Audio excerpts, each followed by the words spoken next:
antara tahun 2334 dan 2279 sebelum Masehi di dataran Mesopotamia untuk pertama kalinya sebuah kekaisaran berdiri. Nama Sargon yang sosoknya semi mitos muncul sebagai pendiri kekaisaran pertama itu. Sargon konon lahir di sebuah kota bernama Azupiranu yang letaknya di dataran tinggi. Tapi menurut sejarawan, Azupiranu tidak mengacu pada nama kota, tapi mengacu pada daerah pegunungan utara di mana rerumputan aroma atau Azupiranu tumbuh. Ibunya yang mengandung dan melahirkannya secara diam-diam menaruhnya di sebuah keranjang dan membuangnya ke sebuah sungai. Aliran sungai itu mengantarkannya pada Aki, seorang penimba air. Aki mengambil bayi itu dan membesarkannya sebagai anak.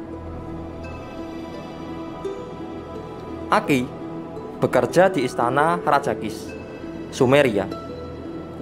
Dia membesarkan anak angkatnya untuk menjadi juru kebun raja. Saat Sargon dewasa, jabatannya sudah naik lebih tinggi. Dia menjadi petugas minuman dari Ur-Zababa, Raja Kota Kis. Petugas minuman di zaman kuno bukan jabatan sembarangan. Menurut sejarawan Yunani kuno, Xenopon, petugas minuman tidak hanya mencicipi santapan raja, tapi juga mengambil peran sebagai sekretaris dari raja, yaitu mengurus hal-hal yang bersifat administratif. Bisa dibilang, petugas minuman adalah orang kedua setelah raja. Sementara itu, Lugal-Zagesi, raja kota Umma, tengah sibuk menaklukkan kota-kota Sumeria seperti Lagas dan Uruk untuk memperluas kekuasaannya. Setelah itu, dia mulai mengarahkan pandangannya ke kota Kis. Mengetahui bahwa pasukan Lugal-Zagesi tengah menuju kotanya, Ur-Zababa ketakutan. Ketakutan itu diperparah oleh kecurigaan terhadap kesetiaan dari petugas minumannya, Sargon. Maka Ur-Zababa mengutus Sargon dengan sebuah pesan rahasia kepada Lugal-Zagesi. Sargon tidak tahu bahwa pesan itu bukan ajakan damai, melainkan permintaan agar musuhnya itu membunuh Sargon. Tapi Lugal-Zagesi menolak permintaan itu dan terus maju menuju Kis. Lugal-Zagesi akhirnya berhasil menaklukkan kota Kis, sementara Ur-Zababa terpaksa melarikan diri. Sargon sama sekali tidak tampak dalam usaha mempertahankan kekuasaan rajanya. Dia malah menghimpun bala tentaranya sendiri yang telah dipilihnya dengan cermat dan melangkah menuju Uruk, basis Lugal-Zagesi. Ini membuktikan dugaan Ur-Zababa sebelumnya. Saat Lugal-Zagesi tengah merayakan kemenangan atas Kis, Uruk berhasil ditaklukkan oleh Sargon. Setelah mendengar kejatuhan Uruk, Lugal-Zagesi langsung bergegas meninggalkan Kis menuju Uruk untuk merebut kembali kotanya.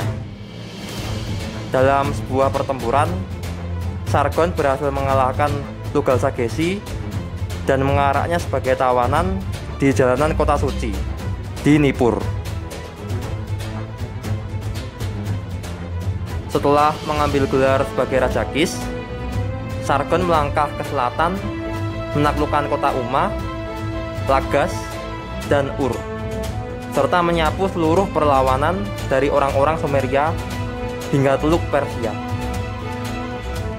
Penaklukan atas Sumeria oleh Sargon relatif cepat jika dibandingkan dengan usaha mati-matian dari raja-raja Sumeria sebelumnya yang selalu menemui kegagalan.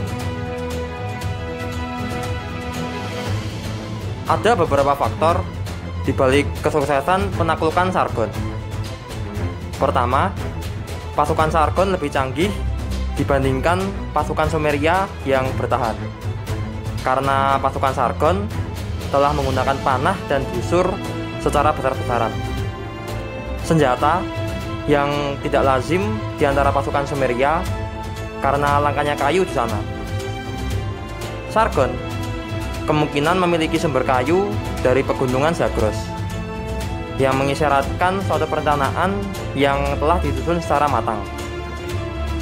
Selain itu, pasukan Sargon menerapkan suatu formasi yang lebih fleksibel dibandingkan formasi kuno yang diterapkan oleh pasukan Sumeria. Kedua, pertahanan Sumeria dilumpuhkan oleh keretakan di dalam kota. Pertentangan antara kelompok elit dan kaum imam dengan rakyat jelata sudah sedemikian besar, sehingga rasa persatuan luntur dan masyarakat mudah dihasut untuk membelot ke pihak Sargon. Hasil dari penaklukan ini adalah suatu kondisi yang benar-benar baru. Kota-kota Sumeria yang sebelumnya independen disatukan oleh Sargon ke dalam satu kekaisaran. Kemudian, Sargon membangun sebuah kota baru sebagai pusat pemerintahannya, Akkadia. Dari mana kekaisarannya itu kemudian memperoleh nama Kekaisaran Akkadia. Penaklukannya tidak berhenti sampai di situ. Setelah Sumeria berada di dalam genggamannya, dia memulai penaklukan baru di luar dataran Sumeria. Dia menyeberangi sungai Tigris dan menaklukkan tanah orang Elam. Kemudian ke utara menaklukkan kota Asur, Niniveh, dan Mari. Bahkan lebih jauh lagi ke utara menaklukkan tanah orang-orang Amorit. Konon, Sargon juga menyerbu hingga kota Puruskanda di Asia Kecil, yang penduduknya sendiri meminta kepada Sargon untuk melawan raja kejam mereka, Nur-Dagal. Dia bahkan mengklaim telah menaklukkan wilayah jauh ke barat hingga Laut Tengah dan mengendalikan kapal-kapal dari Magan, Dilmun, hingga Meluha di lembah sungai Indus di India. Setelah kematian Sargon, keturunannya terus menguasai tahta Akkadia selama kira-kira lebih dari 1 abad. Rentang waktu yang terhitung lama bagi sebuah dinasti, apalagi dengan cakupan wilayah yang sangat luas.